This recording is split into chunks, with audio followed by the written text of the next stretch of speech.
ഒരു കഥയില്ല, നോക്കിക്കൊണ്ടിരിക്കാനും കൊള്ളില്ല എന്ന് പറയാൻ പറ്റില്ല. ചെറിയ വലിയ സിനിമ, പക്ഷേ കേരളത്തിലെ എല്ലാ പ്രേക്ഷകർക്കും not everyone's cup of tea എന്ന് പറയാം. എല്ലാവർക്കും കേരളത്തിലെ എല്ലാ ജില്ലകളിലുള്ള ആൾക്കാർക്കും ഡൈജസ്റ്റ് ചെയ്യാൻ പറ്റുന്ന തരത്തിലുള്ളതാണ്.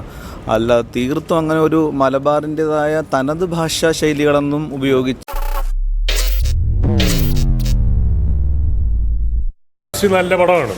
നല്ല സന്ദേശമൊക്കെ തരുന്നൊരു ചെറിയൊരു സിനിമ. ചെറിയ സിനിമ എന്ന് പറയാൻ പറ്റില്ല, ചെറിയ വലിയ സിനിമ, പക്ഷേ കേരളത്തിലെ എല്ലാ പ്രേക്ഷകർക്കും not everyone's cup of tea എന്ന് പറയാം. മലബാർ സൈഡിലോട്ടൊക്കെ ഉള്ള ഗ്രാമീണ അന്തരീക്ഷത്തിൽ എടുത്തിരിക്കുന്നൊരു പടമാണ്. പക്ഷേ ഇത് പൊതുവേ എനിക്ക് തോന്നുന്നു ഇത് OTT ഹിറ്റാവാനാണ് സാധ്യത. ഇതൊരിക്കലും തിയേറ്ററിൽ വന്നിരുന്ന് ഇതിന് കുറച്ച് ക്ഷമയൊക്കെ വേണം. നല്ല സിനിമ ആസ്വദിച്ചിരുന്ന് കാണാം, അത് ആസ്വാദകർക്ക്. അല്ലാതെ ഒരു ഫാമിലി പ്രേക്ഷകർക്ക് ചിലപ്പോൾ എല്ലാവർക്കും ദഹിക്കണമെന്നൊന്നുമില്ല, കാരണം എല്ലാവർക്കും അങ്ങ് ക്ലിക്കാവില്ല പടം. പക്ഷെ നല്ല രീതിയിൽ ചെയ്തിട്ടുണ്ട്. നല്ല സിനിമാറ്റോഗ്രാഫി, പുതിയൊരു പിക്ചറൈസേഷൻ, നല്ല അവതരണം. പിന്നെ ലൂക്ക്മാനും വിനയ് ഫോർട്ടിന് സണ്ണി വിനയൻ. പക്ഷേ ഇവരെക്കാളൊക്കെ എനിക്ക് ലൂക്ക്മാൻ്റെ അഭിനയം വളരെ സ്വാഭാവികമായിട്ട് വളരെ നാച്ചുറലായിട്ട് അഭിനയിച്ചായിട്ട് എനിക്ക് തോന്നുന്നു. നല്ല പടമാണ്, പക്ഷേ എത്രത്തോളം ഹിറ്റാവുമെന്ന് പറയാൻ പറ്റില്ല. ആമേൻ്റെയൊക്കെ വേറൊരു പതിപ്പെന്ന് വേണമെങ്കിൽ പറയാം.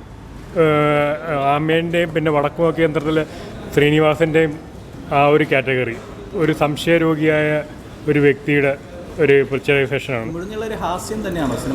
ഹാസ്യമാണ്, എന്നാലും ആ ഹാസ്യം പെട്ടെന്ന് എല്ലാവർക്കും എത്തൂല.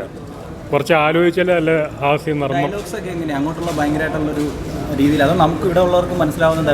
ഇവിടെ ഉള്ളവർക്ക് എല്ലാവർക്കും അത്ര മനസ്സിലാവണമെന്നില്ല, അതുകൊണ്ട് തന്നെ പലർക്കും ബോറടി ആവാൻ സാധ്യതയുണ്ട്.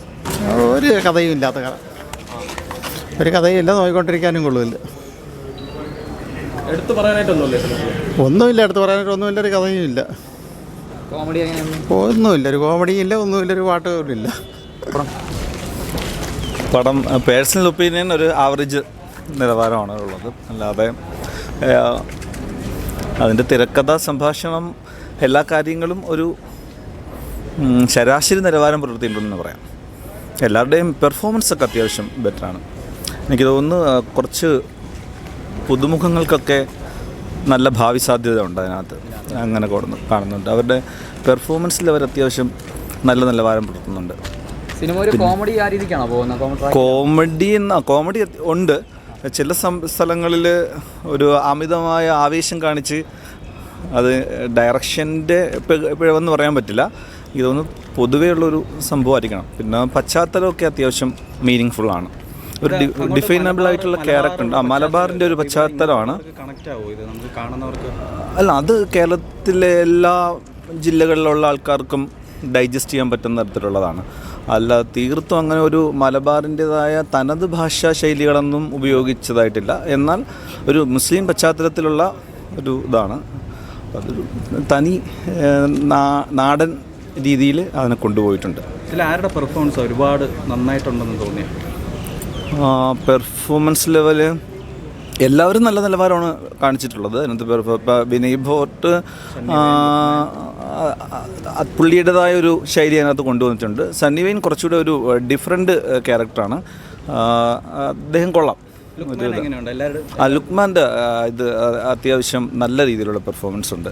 എനിക്ക് തോന്നുന്നു ഭാവിയിലെ ഒരു നല്ല നായകനായിട്ട് നമുക്ക് കാണാൻ പറ്റുന്ന തരത്തിലുള്ള അതെ ആ ഒരു പ്രായത്തിനേക്കാൾ മെച്യൂരിറ്റിയുള്ള അഭിനയം കാഴ്ചവെക്കാൻ പറ്റിയിട്ടുണ്ട്. ഒരു ബെസ്റ്റ് സെലിബ്രിറ്റി ആയിട്ട് നമുക്ക് കാണാൻ പറ്റും.